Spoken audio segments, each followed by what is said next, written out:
Good afternoon and welcome to The Real Report. We're closing in on 21,000 views. Continue to slam the like button, comment down below, and subscribe. A special shout out to Gold Standard's exceptional generosity. Not only are we sitting at about 35% of our donation goal, but he has offered to purchase a microphone upgrade. It is sincerely appreciated, and with that, I want to take a second to congratulate him and his wife on their fourth kid.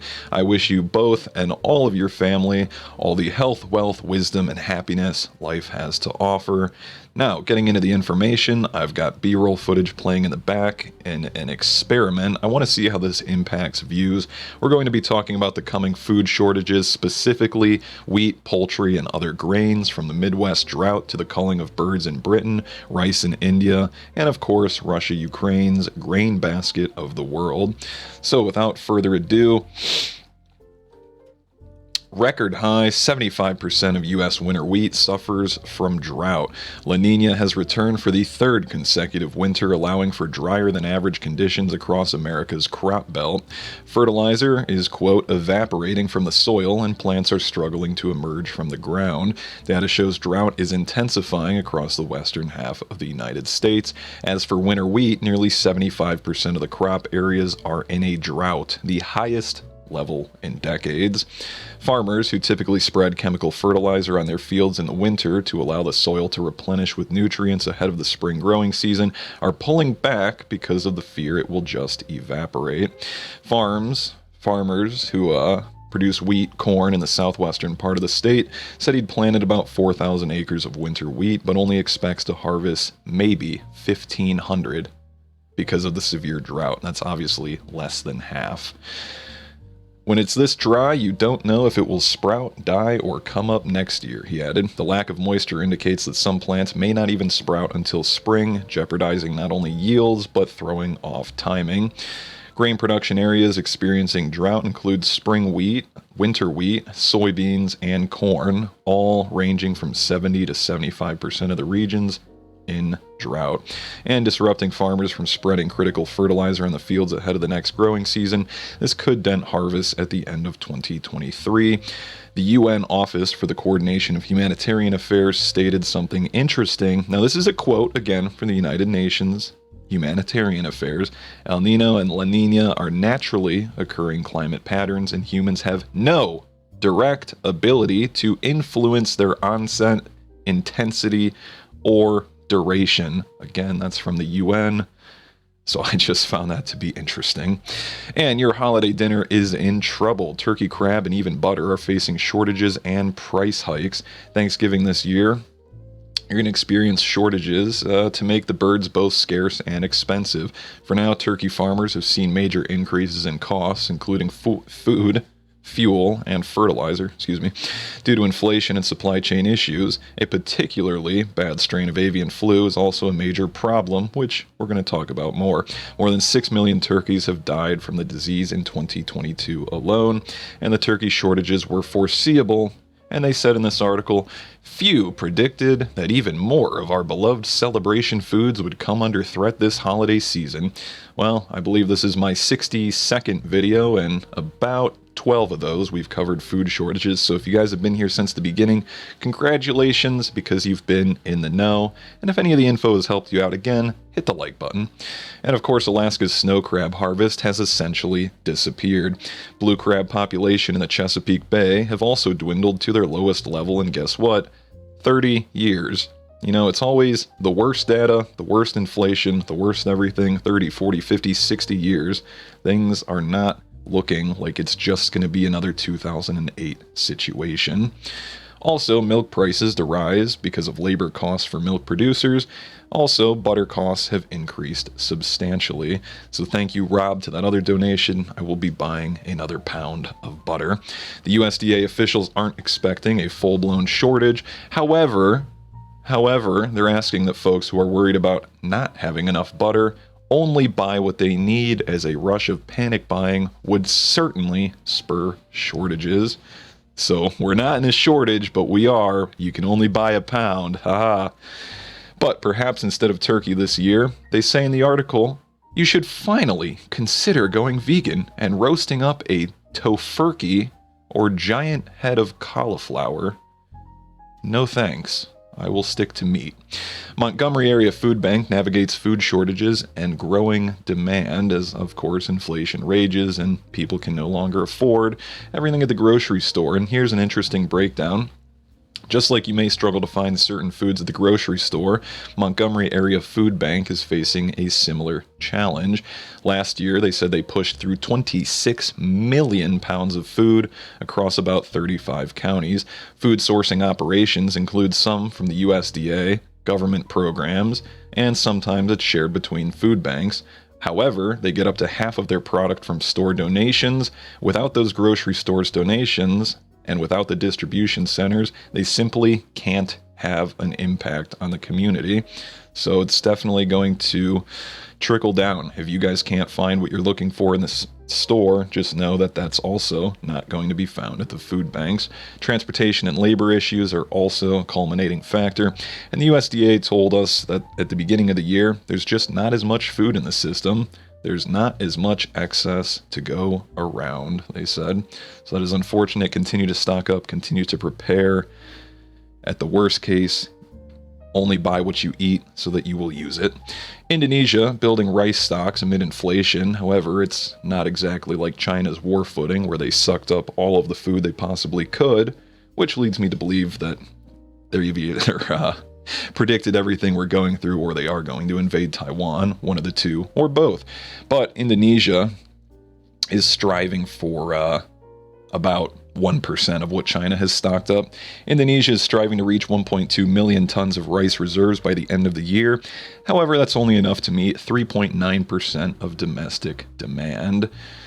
State Food Procurement Agency currently has 700,000 tons of rice in its stocks, and the government will prioritize securing an additional 500,000 tons. Rice output this year is estimated to grow 2.3% to about 32 million tons.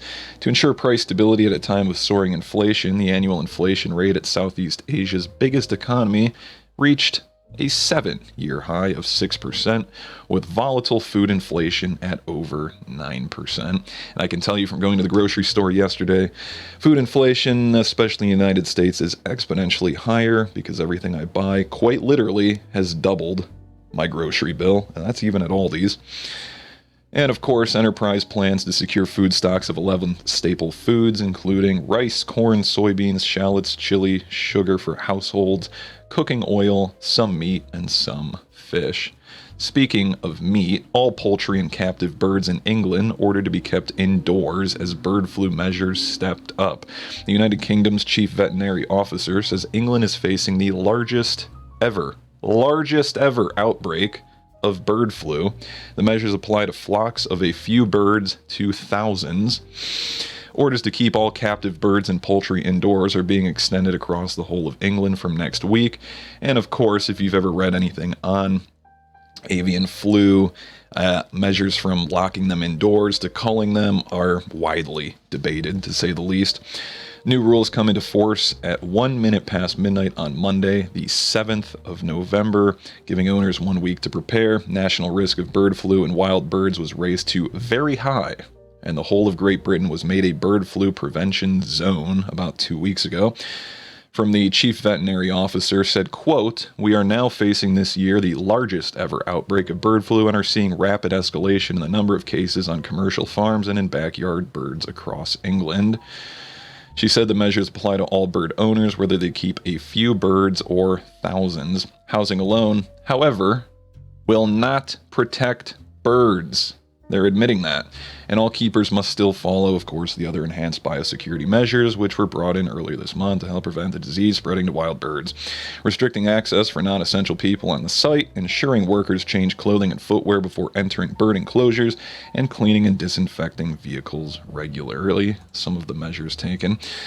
But, that's not the only problem that Britain is facing. Over half of England and Wales' population growth is due to immigration, census reveals. This was an interesting article that also came out this morning.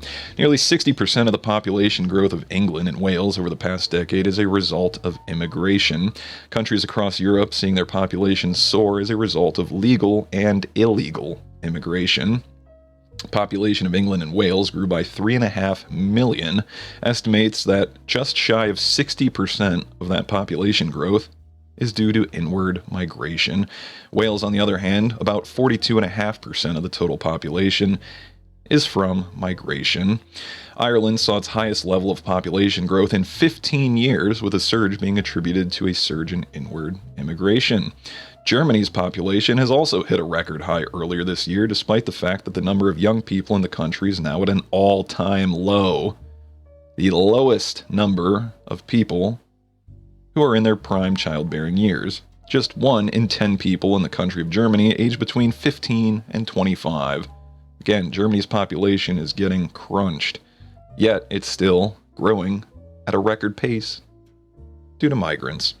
In Sweden, almost 3/4 of the population growth is down to immigration. The government says with 1/5 of the whole country now foreign-born.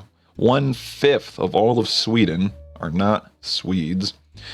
Interesting takeaway here. I'll play the audio clip from GB News.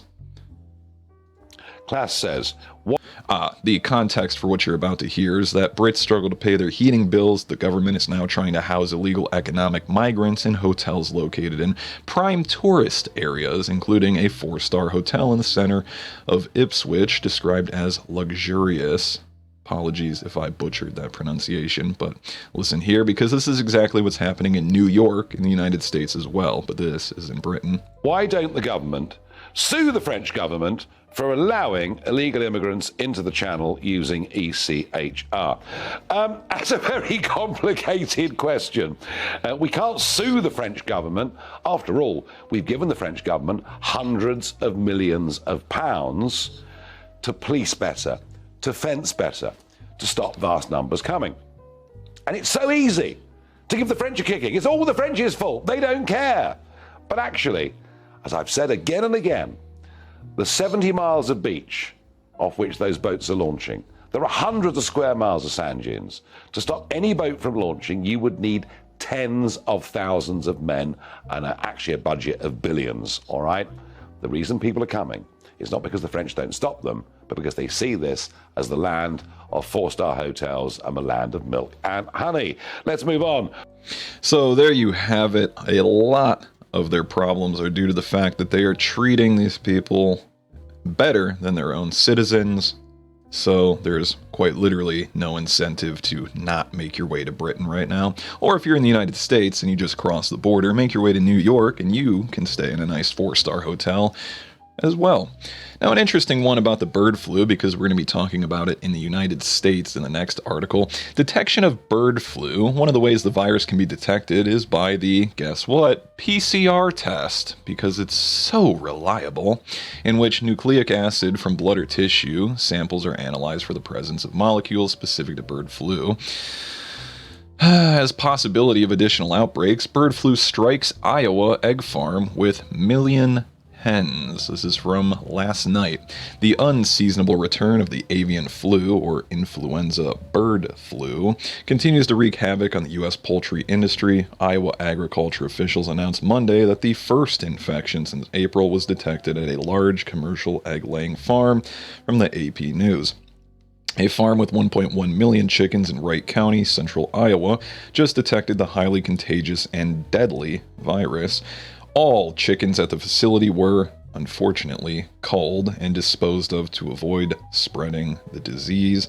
More than 13 million have been killed on a nationwide level, and 47.7 million birds have been affected in 43 states.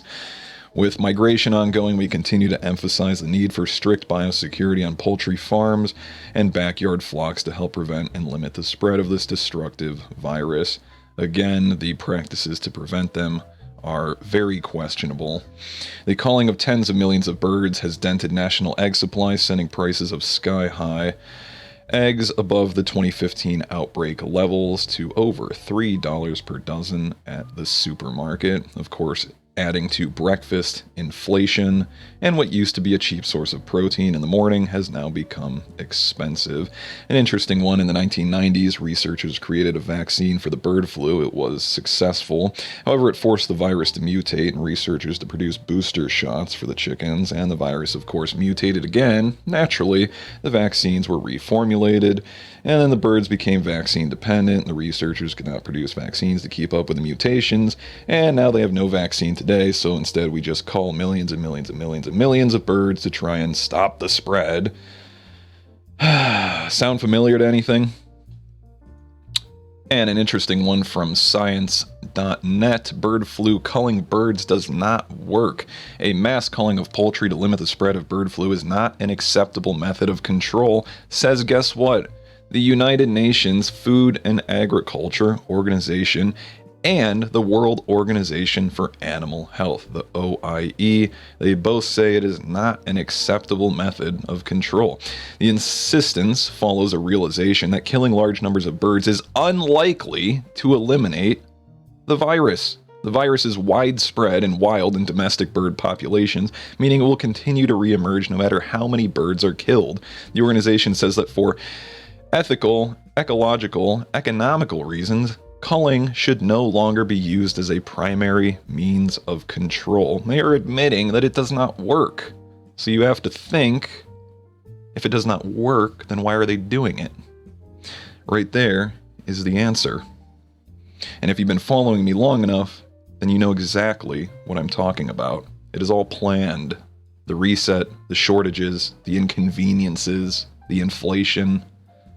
Russia agrees to rejoin Ukraine grain export deal in a sliver of good news. Russia has said it will rejoin the United Nations-backed agreement to allow the export of grain from Ukraine via safe Black Sea corridors, with shipments expected to resume last night. The deal has allowed more than 9.7 million metric tons of grain and other food to leave Ukrainian ports. This has brought much-needed relief to a global food crisis triggered by, guess what? They're blaming it on the Russian invasion of Ukraine, which to some extent is accurate. In the next article from Al Jazeera: how did the Russia-Ukraine war trigger a global food crisis? Well, the breadbasket of the world, making food more expensive across the globe, threatening to worsen shortages, hunger, and political instability in developing countries, is all Russia's fault. Together, Russia and Ukraine export nearly a third of the world's wheat and barley, and more than 70% of its sunflower oil are big suppliers of corn as well. However, don't worry, because Yellen is going to unveil action plan on achieving global food security, because that's her department of expertise. India bans wheat exports and invites G7 criticism. EU and the US join forces to ensure food security and access to fertilizer, albeit unsuccessfully so far. And Russia's advance in East Ukraine. What does that mean for food security? Well, we'll have to see, because the whole country is currently experiencing blackouts. Worldwide food prices are already climbing, and the war has made things worse, preventing some 20 million tons of Ukrainian grain from getting to the Middle East, North Africa, and parts of Asia. 90% of wheat and other grain from Ukraine's fields are shipped to world markets, which of course are disrupted. So if you guys found anything interesting in today's video, go ahead and slap the like button, leave a comment down below, even if it's just a thumbs up, because it's going to help me out with the algo. Subscribe with the notification bell, and if you found anything of particular value, consider buying a coffee. I appreciate all of you, and I'll see you in the next one.